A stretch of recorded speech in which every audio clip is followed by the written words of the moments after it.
Bienvenidos a Club de Prensa en NTN 24. Transmitimos desde Washington, a 3 cuadras de la Casa Blanca. Y al final de este programa, no lo olviden ustedes, lo pueden encontrar completo. Pueden encontrar apartes en nuestra página de Facebook, también por nuestra cuenta de Twitter y el audio, el podcast en SoundCloud. Les doy la bienvenida a los invitados hoy a este programa. En primer lugar, Arturo Sarucán, ex embajador de México ante la Casa Blanca y consultor internacional. Arturo, bienvenido a esta mesa. Gracias, buen día. Manuel Erice, corresponsal del diario madrileño ABC, bienvenido también. Muchas gracias. Y Muni Jensen, analista política del Club de Prensa, bienvenida a este programa. Gracias.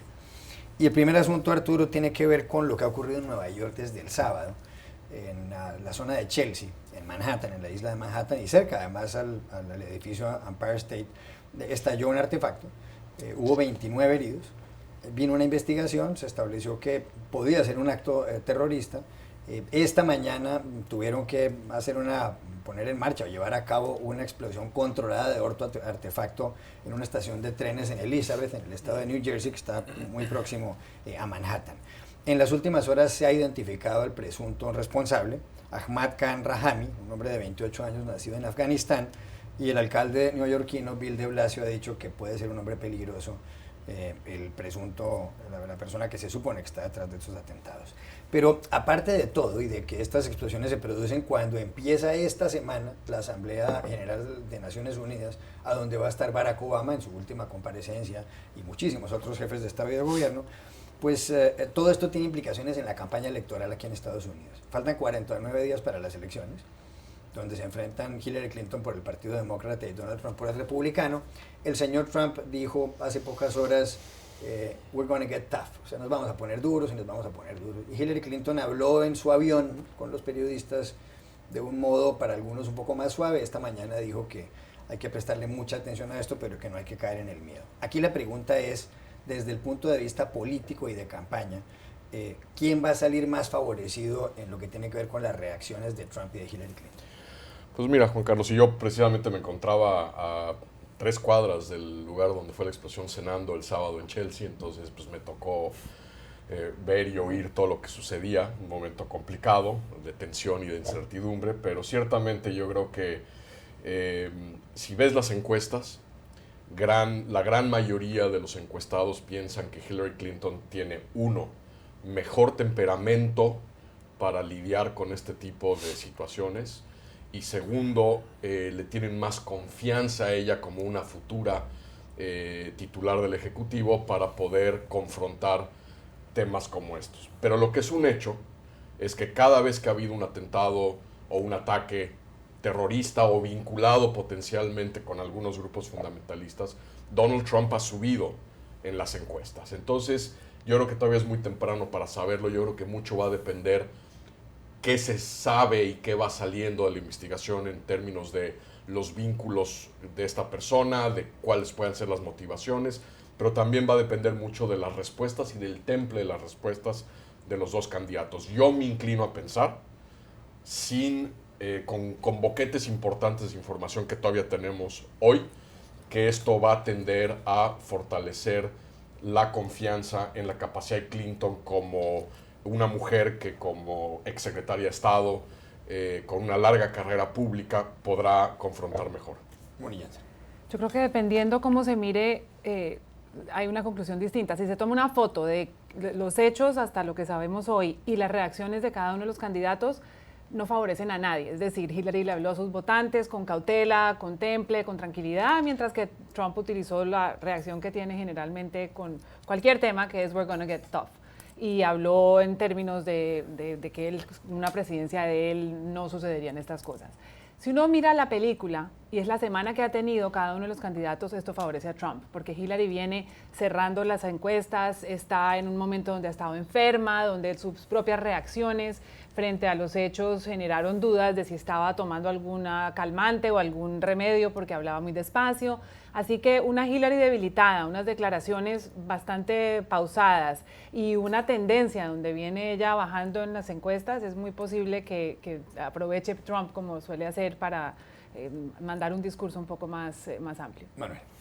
Bueno, yo no tengo ninguna duda que favorece a Donald Trump, pero además, si nos fijamos en este hecho concreto, y como decía, hablando un poco de película, la película de estos últimos día y medio, desde la noche del sábado, Claro, yo veo, esta mañana estaba pensando cuando a las 10:15 aproximadamente comparecía Hillary ante la televisión, que era un poco la primera comparecencia ya más formal, que ha pasado día y medio desde el atentado, día y medio. Entonces yo creo que se está instalando un discurso aquí peligroso, y es que frente a actos que son evidentemente terrorismo, porque ya no hablo yo de que sea ISIS quien sea el autor del atentado, porque eso lógicamente depende de la investigación. Pero hombre, que es un atentado terrorista no hace falta ser un lince, puede ser terrorismo doméstico, puede ser cualquier tipo de terrorismo. Pero lo importante es que la gente, a mi juicio, cuando se piensa en ellos hay que darle un mensaje de tranquilidad, hay que darle un mensaje un mensaje de contundencia, no digo de dureza, de contundencia, es decir, que no solamente decir que hay que dejar a los investigadores que investiguen, eso es una obviedad. Desde el punto de vista de la comunidad es una obviedad, la gente está pagando a unos investigadores para que lo hagan, es evidente. Pero yo creo que hay que darle el mensaje de tranquilidad, decirle que al terrorismo no hay que darle la más mínima oportunidad. Y hablar de terrorismo desde el primer minuto, porque eso es un acto de terror, independientemente de quién sea el autor. Entonces, insisto, yo creo que se ha instalado aquí un mensaje un poco de, bueno, no vamos a decir hasta que nos digan los investigadores a la política, yo creo que es otra cosa. Y la gente está esperando de los políticos otra cosa distinta, mucha más claridad y mucha más contundencia. Y en este momento en concreto, a mi juicio, un momento de incertidumbre, yo creo que la mayoría de la gente, más allá de ideología, está buscando a alguien que le transmita tranquilidad, contundencia y claridad, sobre todo en las palabras. Insisto, yo creo que el lenguaje es muy importante en el terrorismo. Nosotros en España tenemos una experiencia ya, en fin, de muchos años de terrorismo, y la batalla del lenguaje es muy importante. Y creo que en este caso la está perdiendo Hillary Clinton, el presidente Obama, porque al final estamos hablando del Congreso Demócrata, y termino con algo que ha sido un poco, en ese sentido, un ejemplo. El gobernador Cuomo, demócrata también, vino a decir ayer que prácticamente no había ningún indicio que pudiera pensar en conexión internacional, sí. Y hoy estamos hablando de ISIS. Es decir, yo creo que eso es un error. No defiendo a Donald Trump, que no es santo de mi devoción, pero creo que es un error tanta falta de claridad en el mensaje cuando se habla a la gente de temas terroristas. Faltan 7 semanas para las elecciones presidenciales aquí en Estados Unidos, y en las encuestas, en el promedio que hace la página Real Clear Politics, Hillary Clinton le gana a Donald Trump por alrededor de un 1%. Están virtualmente empatados. Hay una encuesta que hace el periódico Los Angeles Times en California y la Universidad del sur de ese estado, de Southern California, como se llama en inglés, el Tracking Poll, y el último dato es el siguiente: si las elecciones fueran hoy, Donald Trump obtendría el 47,8% de los votos y Hillary Clinton el 41,1% de los votos. Estamos hablando de una diferencia de más de 6 puntos, que es ya considerable. Y dice la revista Time que la única manera como Hillary Clinton podría lograr revertir esa tendencia y ganar las elecciones es si conquista a los millennials, es decir, los jóvenes que nacieron alrededor del año 1982, que cumplieron la mayoría de edad en el año 2000. Pero el problema es que según los sondeos, Obama, cuando ganó las últimas elecciones, obtuvo el respaldo del 60% de los millennials. Hillary Clinton tiene hoy solo el del 48%. Y hay otra encuesta de Quinnipiac University aquí en Estados Unidos. Ella en agosto, Hillary Clinton aventajaba dentro de los millennials a Donald Trump por un 24%, y ahora lo aventaja solamente en un 5%. Es muy complicado esto para Hillary Clinton. Que los millennials no quieren a Hillary Clinton, ellos quieren a Bernie Sanders. Los millennials demócratas no son de Hillary, y ella se ha demorado. Hoy publicó una columna diciendo lo que yo he aprendido de los millennials. Está tarde, faltan menos de 50 días, y ella pensaba que ese era un voto que muy posiblemente tenía cautivo, pensaba que los votos iban a pasar directamente a ella de los votantes de Sanders. Hoy casi que votarían por cualquier persona que no fuera ni Trump ni Hillary. De hecho, el resurgimiento o el surgimiento de los candidatos que no pertenecen a ninguno de los dos partidos ya empieza a ser un número preocupante para ambos candidatos. Lo que sucede es que en números grandes la mayoría de los millennials son demócratas, y yo creo que se mueren antes de votar por Donald Trump. En un porcentaje hay 56% de los millennials son demócratas y el 40% son independientes. El 39% se declaran liberales, otro tanto moderados. Es decir, que si uno los mira globalmente, la probabilidad de que voten por Hillary es mayor. Arturo. Primero hay que destacar que esta encuesta, la primera que tú citabas del LA Times, es, digamos, un outlier, como se dice aquí. Es la única que trae claramente esta ventaja de Donald Trump, entonces siempre hay que ponderar algunas de estas encuestas. Pero tú le das en el clavo, es el gran talón de Aquiles de Hillary Clinton, es el voto de la generación del milenio. Muchos de ellos, la gran paradoja, los votantes más jóvenes apoyando al candidato más viejo de todos los precandidatos. Bernie Sanders. Que les prometió universidad gratis. En la contienda. Yo creo que la clave estriba en este 40% que describía Mooney, este 40% de jóvenes de la generación del milenio que no se identifican ciertamente con el Partido Demócrata, que no son republicanos, que son independientes. Aquí es donde se va a decantar o no el voto de la generación del milenio. Y la clave es no tanto si van a votar por Trump o no, sino que salgan el día de la elección a votar, que no ocurra lo que ocurrió con el Brexit en Gran Bretaña, que muchos jóvenes seguros que pues, al final del día iba a imperar la razón, no salieron a votar y mira la sorpresa que nos llevamos.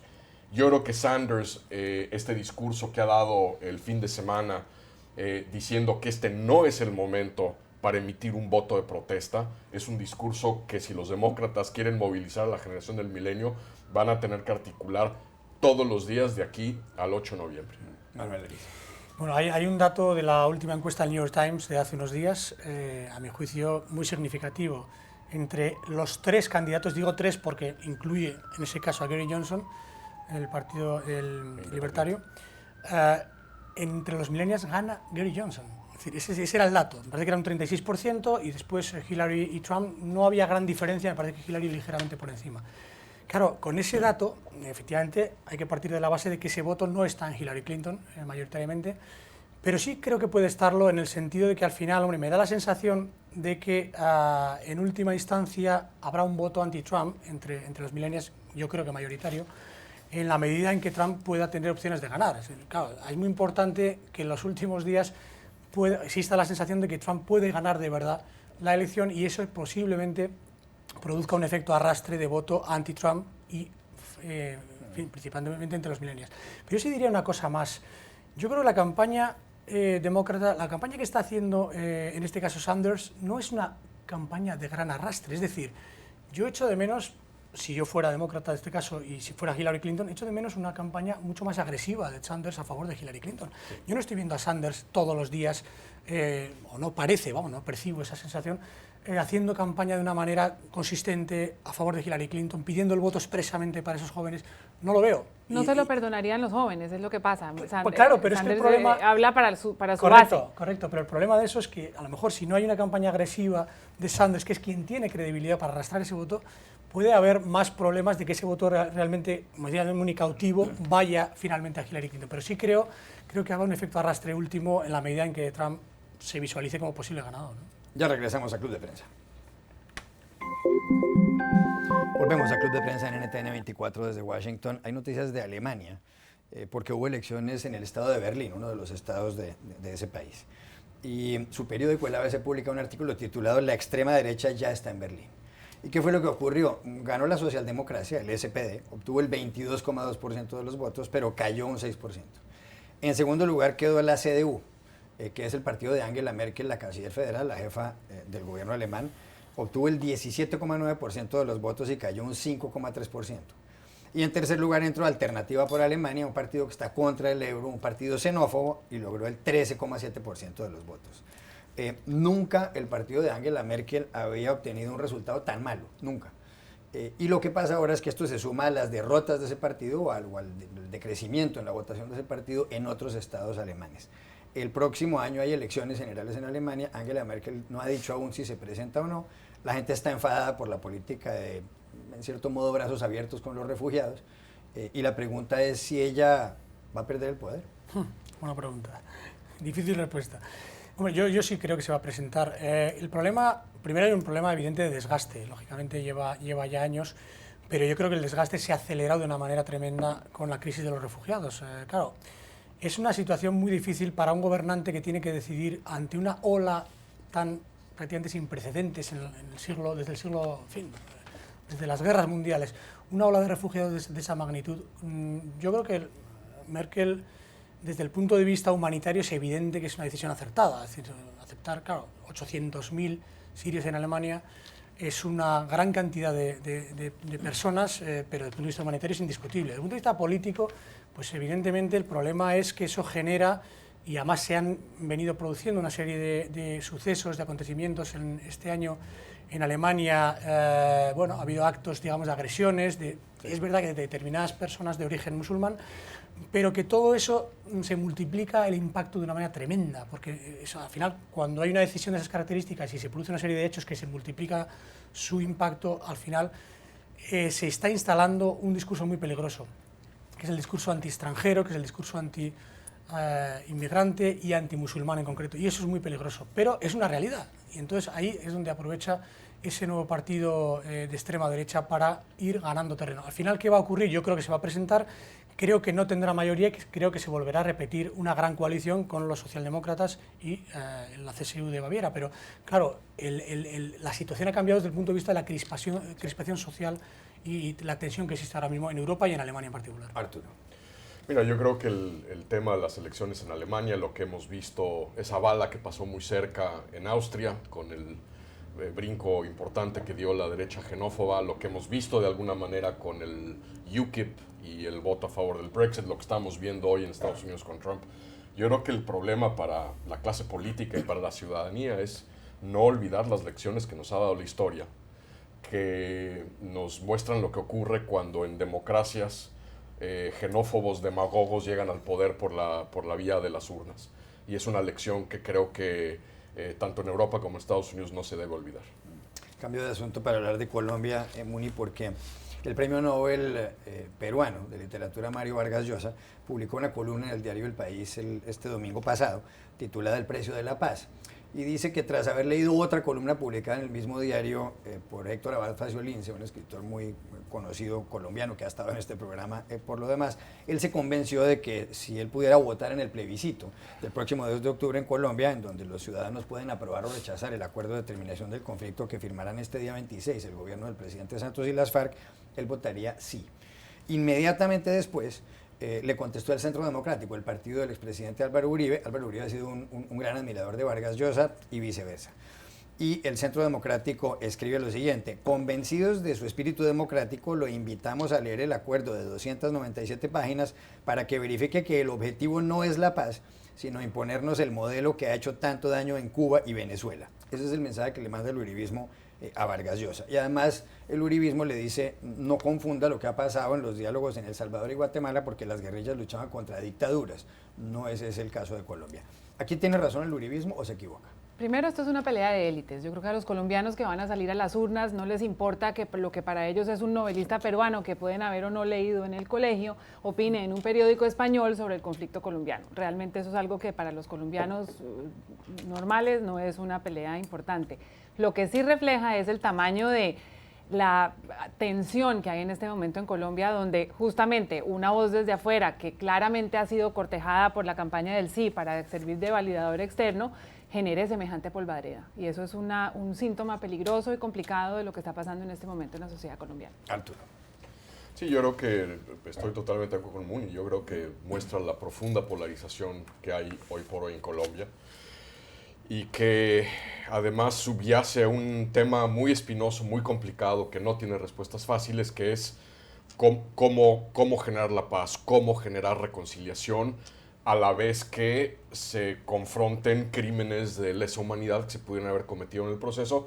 Y pues si ves la historia, de nuevo, plagada de ejemplos en distintos sentidos, Sudáfrica, la España post-franquista, muchos países, Chile, las dictaduras en Sudamérica, hay esta tensión entre la rendición de cuentas y la creación de un entorno que te permita ir hacia adelante y llevar el país adelante. Y este debate está dando de manera muy profunda y muy polarizada y aguda en Colombia hoy. Un minuto, Manuel.